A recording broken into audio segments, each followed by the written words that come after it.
Tesla semi-efficiency is unreal, twice as thrifty as Ford F-150. January 6, 2023. According to detailed calculations by John Stewart, CleanerWatt, the all-new Tesla Semi is twice as efficient as the Ford F-150 pickup truck. Keep in mind, a Class 8 semi-truck weighs in at 4 to 5 times that of a gas or diesel-powered F-150. Tesla is known for producing some of the most efficient vehicles on the road today, and the most efficient cars ever built. While a few rivals have come to market with similar successes, most other EVs aren't nearly as efficient as Teslas. They have less driving range, and they'll cost you more to fuel.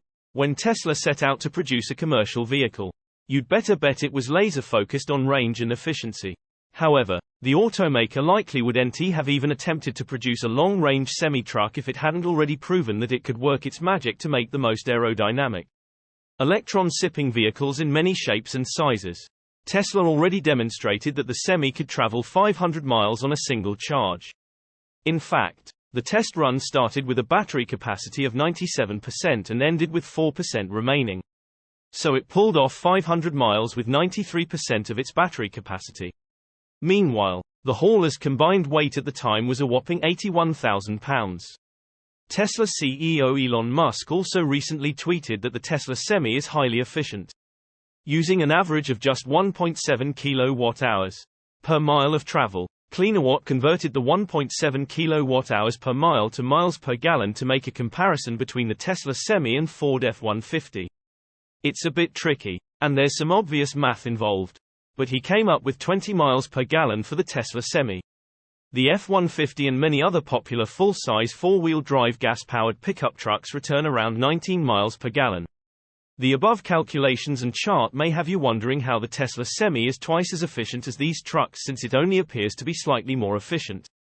However, CleanerWatt points out that the numbers for the Tesla hauler are calculated when it's fully loaded, 82,000 pounds, which isn't the case with the EPA's figures for the other trucks. He goes on to provide insight into towing efficiency and more. Source: reposted and summarized from Stephen Loveday at InsideEVS.com. My take: the Tesla Semi is going to change the trucking industry forever. Delivery trucks line up at Giga Shanghai as it reopens. January 6, 2023. Tesla planned to restart production at its Giga Shanghai EV factory in China after the New Year break. YouTube influencer and drone photographer Wu Hua shared that there were some concerns Tesla may not reopen the factory as planned. So he headed to the site to see what was up. The factory was back up and running as planned on January 3, 2023, and production was ongoing on January 5. The photographer noted that the factory was quite busy, which may come as a surprise to some, since it just reopened and there have been plenty of media reports about demand concerns. Perhaps activities would get off to a slow start. However, as you can see in the video above, on January 5, there was already an impressive lineup of car haulers at the factory ready to transport vehicles. Wu Hua counted some 45 delivery vehicles parked at the site upon his arrival. Wu Hua goes on to share that Tesla has seemingly already accelerated the pace of its logistics at the site. He also saw Model 3 and Model Y vehicles out testing on their respective road test sites. Moreover, there were buses moving employees around from one area to another beginning early in the morning. All the private parking lots were packed with cars, so it's assumed there are no notable pandemic restrictions in place. Giga Shanghai produces both Model Y and Model 3 vehicles for the local market, as well as abroad. It's actually Tesla's main export hub. Toward the end of 2022, the automaker spent some time upgrading the factory's assembly lines to speed up production. It now appears the factory is capable of manufacturing more than enough vehicles to satisfy demand, as it has actually been running a bit below maximum capacity since the upgrades. As Tesla continues to ramp up new factories, upgrade existing factories, and build new factories, it appears to be getting to a point where it can finally meet demand in such a way that customers won't have to wait months or even years to take delivery. However, the fact that the US EV maker is now capable of making more cars in some months than it may have orders for is also causing concerns about waning demand. Source: reposted and summarized from Stephen Loveday at InsideEVS.com. My take: let the floodgates open as Giga Shanghai reopens. Here are all the EVs eligible now for the $7,500 federal tax credit. January 6, 2023. Starting January 1, 2023, the Inflation Reduction Act (IRA) introduced a new federal tax credit of up to $7,500 for U.S. consumers who purchase electric vehicles (EVs). However, the credit is not as straightforward as it seems, as it comes with certain conditions that limit the number of EVs that qualify. In order to be eligible for the full tax credit, an EV must have final assembly in North America by a qualified manufacturer, a battery size of at least 7 kWh, and a gross vehicle weight rating less than 14,000 pounds.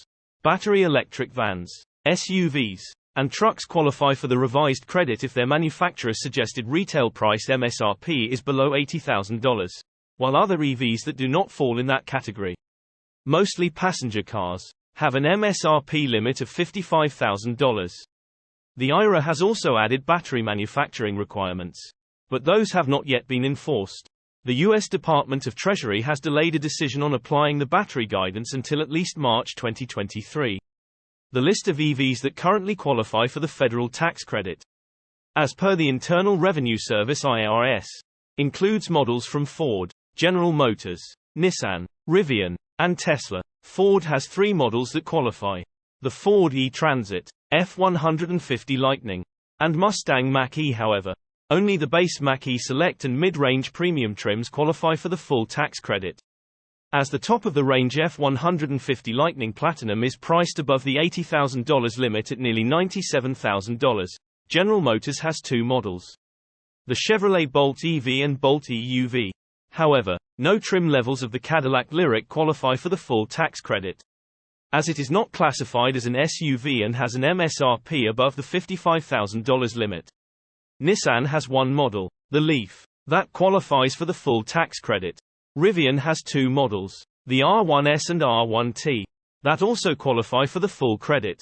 However, only dual-motor variants are priced below the $80,000 MSRP threshold, and those are not yet on sale. Rivian currently only builds and sells quad-motor models, with dual-motor configurations to become available in 2023. Tesla has 2 models that qualify for the credit, the Model 3 and Model Y. However, not all trim levels of these models qualify, as some are classified as SUVs and benefit from the higher $80,000 MSRP limit, while others do not. Other automakers, such as Audi, BMW, Hyundai, and Kia, also have models that qualify for the tax credit, but only certain trim levels. It is important to note that this list is provisional and is likely to change in the coming weeks and months. Plug-in hybrid EVs also qualify for the full $7,500 tax credit. My take: the new federal tax credit is going to make 2023 a very interesting year for electric vehicles. Tesla reminds California how much it contributes to its economy. January 6, 2023. Despite opening a new factory in Austin, Texas and moving its corporate headquarters there, Tesla remains heavily involved in California, and it wants people to know that. The thing is, everyone familiar with Tesla is aware of this. Yet the automaker felt the need to remind everyone how big it is in the Golden State in a rare blog post published on its website on January 3. The article is titled "Tesla's California Footprint." In it, the EV maker notes that it has grown from a long-shot startup founded 20 years ago in San Carlos to the state's largest manufacturing employer with 47,000 employees in 2022, almost half its global workforce, and the world's leading electric vehicle maker. The automaker says this spectacular growth has been made possible by the hard work of the Tesla team, the loyalty of our customers, and climate policy leadership in California. The company also highlights the positive economic growth it has been able to share with the state of California and its residents. In addition to environmental achievements, Tesla's footprint in California is made up of Megapack production and vehicle castings in Lathrop, hardware and software engineering in Palo Alto, vehicle and battery manufacturing in Fremont, battery development and testing in San Diego, and vehicle design in Hawthorne. The EV maker points out that these efforts have a large impact on the Golden State's employment, wages, gross state product, and tax base, as many manufacturing jobs have been exported outside of the U.S. over the past decade and international supply chains have been disrupted. Tesla says it has defied national trends by increasing domestic employment and production. Tesla-supported jobs in California increased by 40% from 2018 to 2021. And 2021 wages exceeded the state average by 50. Offering the highest compensation in our sectors.